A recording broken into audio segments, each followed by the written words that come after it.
오늘 본문 말씀에는 이스라엘 백성들에게 주시는 절기에 관한 말씀입니다. 이스라엘 백성들에게 주신 3대적 그런 절기는 무교절, 맥주절, 그리고 수장절입니다. 무교절은 우리가 알고 있다시피 6월절이 들어있는, 그래서 애굽에서 이스라엘을 구원한 날을 기념하는 절기지요. 그리고 맥주절과 수장절 모두 곡식 수확에 관한 그런 감사의 절기입니다. 오늘은 이 세 절기 중에서 맥주절에 대한 의미와 어떻게 감사를 해야 하는지 상고해 보기로 합니다. 모든 절기 감사는 이스라엘 공동체가 다 함께 드립니다. 따라서 절기 감사는 개인적 감사가 아니라 이스라엘 전체의 감사인 것입니다. 다시 말하면 매주 드리는 개인적 그런 삶의 감사 외에 이스라엘 백성이라면 누구든지 공식적으로 모든 성도가 다 함께 참여해야 하는 절기입니다. 따라서 맥주절의 의미는 계절의 첫 번째, 그 곡식인 보리 미래 수확을 드리는 절기지요. 맥주 감사는 연중 첫 그 농사의 감사로서 누가 수확을 거두게 하셨는가를 기억하는 것입니다. 오늘날 나의 수입을 누가 주셨느냐는 것과 같습니다. 과거에는 봄과 가을의 수확으로 생활을 유지하며 살았습니다. 하지만 보통 한 달 기준으로, 즉 월급으로 생활을 합니다. 따라서 성경적으로 의미를 부여한다면 매월 수입에서 감사를 드리는 것이 맞습니다. 그런데 어떤 사람들은 감사를 입으로만 하는 성도들도 있지요. 하나님께 감사를 표현하는 것은 말로 감사가 아니라 무엇인가 실제로 드려지는 것을 말하고 있습니다. 즉 수고하여 밭에 뿌린 것의 첫 열매를 거둔 것을 드리는 것을 말합니다. 수고했다는 것은 내가 노력을 했다라는 것이지요. 즉 맥주 감사는 내가 수고하여 노력하고 얻은 결과의 첫 열매로서 가장 좋은 것을 하나님께 드리는 것을 말합니다. 그래서 우리가 첫 번째로 기억해야 할 것은 바로 하나님의 구원의 은혜를 기억하는 것입니다. 첫 번째, 구원의 은혜를 잊지 말라. 이스라엘 백성들은 애굽에서 종살이를 했습니다. 그래서 하나님께서 그들을 모세를 통해 구원하셨고, 그리고 그들은 결코 그 은혜를 잊어서는 안 됩니다. 그래서 무교절을 그들이 지켜야죠. 그리고 모든 절개는 반드시 그 구원의 은혜가 함께한다는 그 기억을 그들에게 심어주려는 하나님의 의도였습니다. 그래서 이스라엘 백성들은 애굽에서 구원해 주신 그 사실을 결코 잊지 않기 위하여 바로 이 맥주절을 바로 지켜나온 것입니다. 그래서 이 절기를 주신 가장 기원은 이스라엘 백성들이 애굽에서 종살이하다가 이제 자기들의 토지도 없고 나라도 없는데 바로 그 땅에서 하나님이 주신 그 땅에서 농사를 지어 수확을 거두게 된 것은 다 하나님의 은혜입니다. 우리를 구원해 주셨고 우리에게 햇빛과 공기를 주셨고 이 곡식을 자라게 하였습니다 라는 것을 잊지 않기 위하여 그들에게 절기를 주신 것입니다. 따라서 이 감사를 성전의 제사를 통하여 드리는 것입니다. 이 감사는 일생 동안 애굽의 종살이에서 이스라엘을 구하신 하나님을 기억하며 자손들에게도 이어지도록 되어 있습니다. 그러면 이런 구약시대의 절기를 오늘 이 시대에는 어떤 의미로 지켜야 하는가? 에덴 동산에서 아담의 범죄로 우리는 영원히 지옥의 형벌을 받아야 했습니다. 그리고 죄의 문제를 해결하기 위하여 짐승의 제사를 드렸지요. 그리고 그 짐승이 대신 죽음으로 인하여 우리는 용서를 받고 살았습니다. 그러나 때가 되어 하나님의 아들이신 예수님이 우리의 죄를 위하여 십자가에서 죽으셨습니다. 그리고 우리는 그 은혜로 말미암아 구원을 선물로 받았습니다.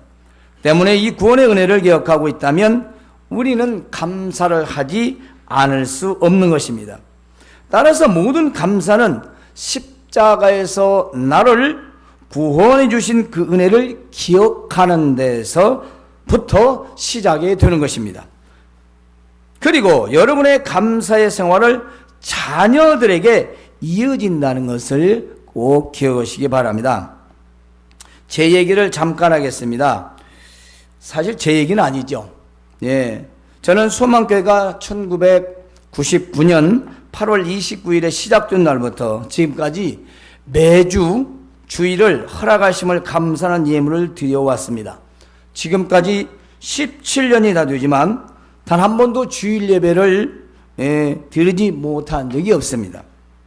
심지어 저는 스트레스로 급성 우울증에 걸려서 제가 자살 충동을 느끼고 그런 심정이었을 때도 모든 예배를 다 드렸습니다. 그리고 저는 17년 전에 방통대 영문과를 제가 입학하여 공부하다가 2학기 후반부터 오전에 시험이 있거나 오후에 시험이 있어서 제가 그냥 자퇴서를 내고 그 후에 제가 학점제로 편입해서 대학과정을 마치게 되었죠. 당시에 주일 오전 예배나 오후 예배를 빠지고 다니는 직분자들도 있었고 또 교역자들도 있긴 했습니다.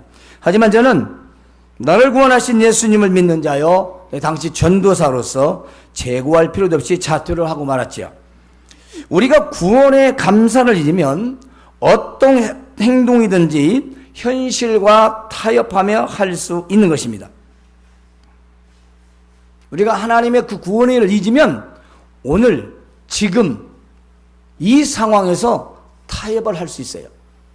그러나 그 구원의 감사를 우리가 잊지 않는다면 우리는 현실과 타협하지 않습니다.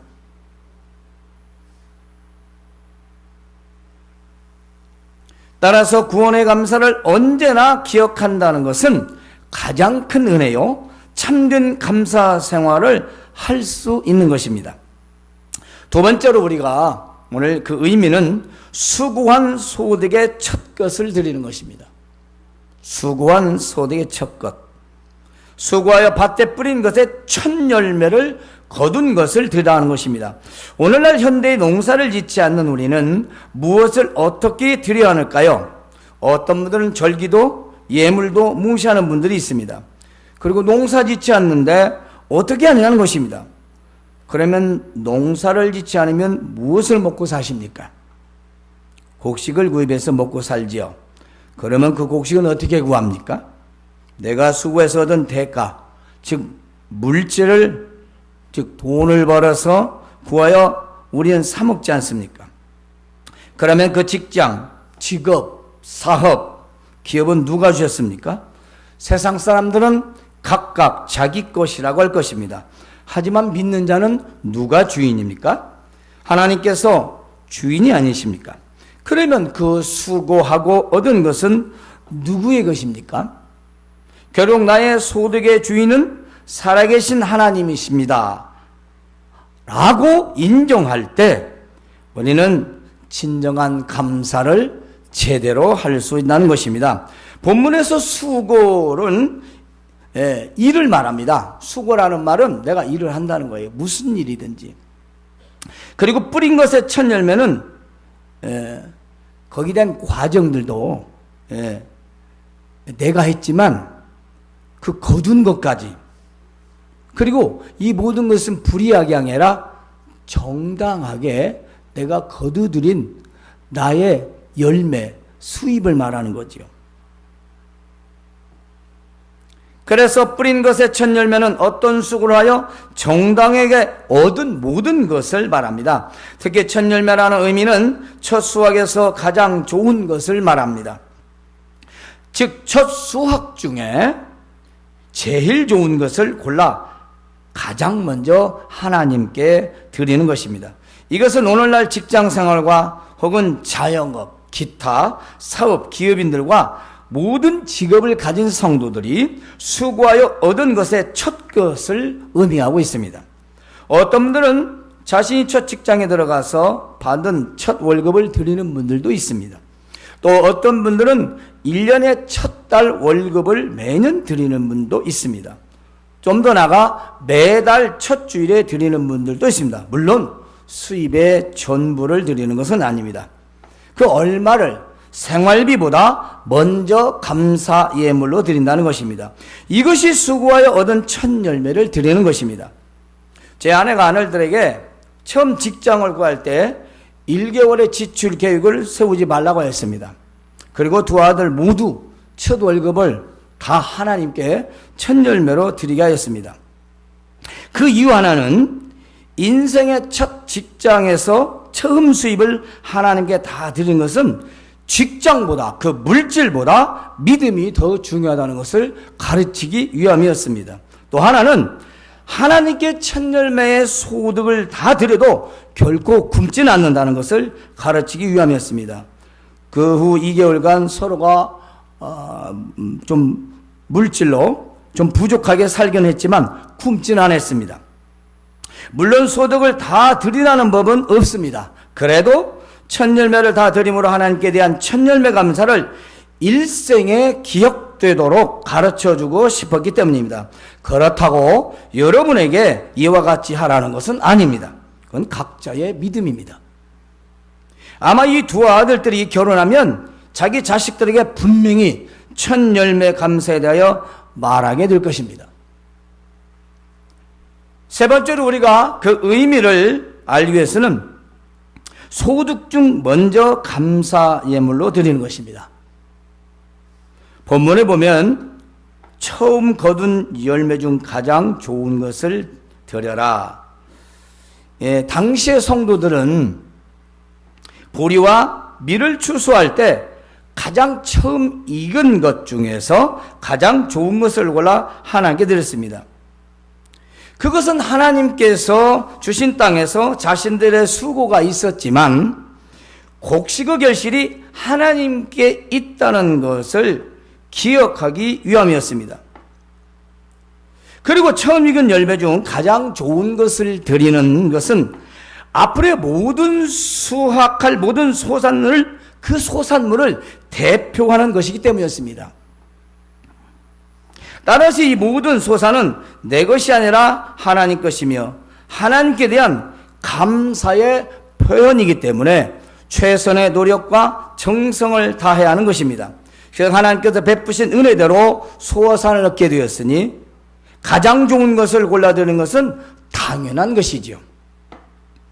그러면 오늘 우리는 어떻게 해야 할까요?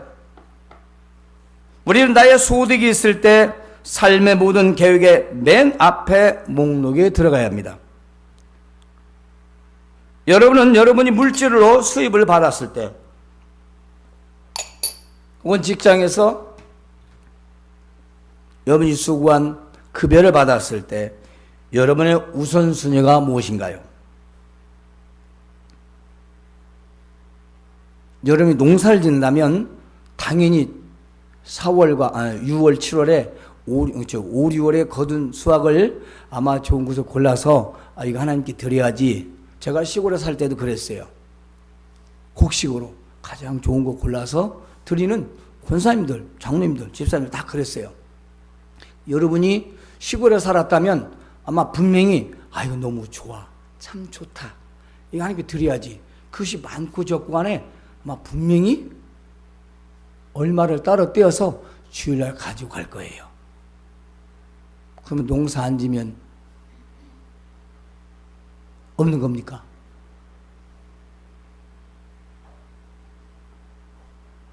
농사를 안 지면 농사 지은 사람 걸 구입해서 먹지 않습니까?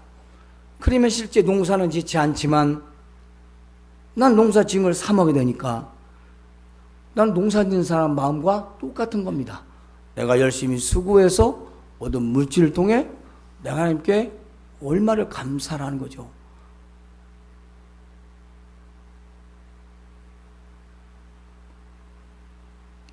그런데 우리의 삶에서 수입이 들어오면 얼마는 어디에, 얼마는 어떻게, 어디에 다 이렇게 계획이 있지 않습니까? 계획이 없다면 그것부터 고치세요. 밥 못 먹고 삽니다. 지출 계획을 세울 거 아니겠습니까? 그렇죠. 당연히 돈이 많은 사람이야 그냥 그렇게 쓰겠지만, 이렇게 몽둥을 만들어 놓고 계획을 세울 때, 이건 하나님 거, 이건 주일 헌금, 이건 감사의 물, 이건 맥주 감사로, 이렇게 먼저 하나님에게 목록을 정하여 떼어 놓는 것이 오늘날 현대인들의 바로 맥주 감사의 의미가 되는 것입니다. 이것은 얼마의 값이 아니라, 가격이 많고 적고가 아니라 정말 하나님께서 나의 직장과 물질의 주인이 되심을 고백하는 것입니다. 이 적지만, 또 많지만 얼마든지 간에 이 모든 것은 하나님께서 나를 주셨다. 하나님께서 나의 직장을 통하여 나에게 주셨고, 난 또 열심히 수고하여 이렇게 바로 받은 것을 나는 하나님께 표현하겠다는 신실한 믿음의 고백이 되는 거죠. 또한 이 처음 수입이 후에 있을 수입을 후에 있을 것까지 대표하는 것이기 때문에 당연히 우리는 6개월 후에 드리지만 사실은 나머지 6개월을 하나님 앞에 의지하는 거죠. 이렇게 6개월 동안 감사한데 나머지 6개월도 하나님을 내가 의지하며 감사하며 살겠습니다. 내가 하나님 주신 것이라 인정하고 살겠습니다. 라는 믿음의 고백인 것이죠. 그러므로 당연히 먼저 골라 준비해 두었다가 드려야 할 것입니다. 내 생활의 계획 속에서 하나님께 먼저가 아니고 계산 중 맨 나중이라면 아마도 억지거나 마지못해서 할 수 없으니까 하게 될 것입니다. 만일 그렇게 된다면 가장 좋은 것을 드리는 것은 아닐 것입니다. 즉 미리 떼어놓는 준비를 말합니다. 돈이야 뭐 헌돈 놓을 수 있겠고 새돈 놓을 수 있겠죠. 물론 저희 어머니 같은 경우 보니까 토요일에 되면 돈을 다 다리미로 데려가지고 빳빳이게서 들이 헌금을 하시더라고. 적어도 그렇게 못할지라도 이건 하나님 것. 네, 하나님 것. 준비 없는 예물 하나님 받으시겠습니까? 아무리 통장으로 주라도, 아무리 무수라도 자기들 쓸 돈을 쓰잖아요. 그렇지 않습니까? 근데 하나님 것을 드릴 때 우리가 맥주 감사뿐만 아니라 모든 예물이 다 마찬가지입니다. 이건 아예 대표적인 거고요. 이 대표적인 감사절을 통해서 우리가 매 삶에서 감사를 말하고 있습니다. 이것을 공동체가 하는 거예요. 믿는 사람 모두가. 그러나 개인적 감사도 마찬가지라는 것이죠. 우리가 사용할 모든 목록보다 하나님께 감사의 목록에 먼저 챙겨야 처음 거둔 열매 중 가장 좋은 것을 드리는 것이 되는 것입니다. 하지만 오늘날 농사를 짓지 않는 분들의 맥주 감사는 6개월 동안의 나의 직업과 직장과 수고하고 얻은 소득에 대하여 다시 한번 공식적인 감사를 표현하는 것입니다. 그러므로 마땅히 골라 정성껏 준비하여 하나님께 드려야지요. 오늘날 맥주 감사는 바로 구원의 은혜를 잊지 말라는 것입니다. 어떤 감사이든지 우리가 하나님께로부터 받은 바 그 구원의 은혜를 잊지 않는다면 우리 모든 감사가 하나님 앞에 상달될 것입니다. 우리는 기본적으로 어떤 예배든지 여러분이 교회에 예배 시간 드리는 그 모든 헌금은, 각종 모든 헌금은 먼저가 바로 구원의 은혜를 기억하는 것입니다. 그 구원의 은혜를 기억할 때 내가 적지만 내가 마음을 다해서 정성을 다해서 드릴 수 있는 예물이 되는 것이지요. 두 번째, 바로 우리가 수고한 수득의 첫 것은 하나님의 것이라는, 내 생활이 어려우면 그렇죠, 그 형편을 맡겨드리면 드립니다. 형편이 안 되는데 빚을 얻어서 하나님이 되는 걸 원하시는 않습니다. 우리의 형편껏 정 없으면 못하는 거죠. 없는데 내가 지금 굶어 죽는데 어떻게 예물 드리겠어요? 그렇죠. 그렇지는 않습니다. 그리고 우리가 상반기의 소득에서 맨 먼저 감사 예물로 드린 거죠. 우리가 그동안 주일에도 드렸고 여러 가지 예배를 통해서 예물을 드렸을 것입니다. 그러나 우리가 성경을 자세히 보면 그거 외에 이건 하나님의 공식적으로 드려지는 감사 절개라는 것이죠. 그래서 상반기의 소득을 다시 한번 하나님 앞에 드리는 절인 것입니다. 이제 우리가 누구에게 축의금이나 조의금을 할 때 당사자가 누군가, 어떤 관계인가를 생각하면서 금액도 정합니다. 그리고 직접 가기도 하고 때로는 다른 사람을 통해서 전달하기도 합니다. 즉 어떤 관계냐가 중요한 것입니다. 또 누구에게 감사를 해야 한다면 내가 얼마나 신세를 졌는가, 내가 어떤 도움을 받았는가를 생각하게 될 것입니다. 그렇지 않을까요? 내가 누구에게 감사를 표현하겠는데 그냥 합니까? 내가 저분에게 참 큰 도움을 받았어. 내가 어려울 때 나를 도와줬지. 내가 참 큰 신세를 지었어. 그럴 때 작든 크든 뭔가 정성을 다해서 그 감사를 표현할 것입니다. 여러분에게 하나님은 어떤 분이십니까? 그리고 하나님과 어떤 관계이십니까? 그리고 여러분 삶에서 하나님께로부터 얼마나 도움을 받고 산다고 생각하십니까? 6개월 동안 얼마나 도움을 받으셨습니까?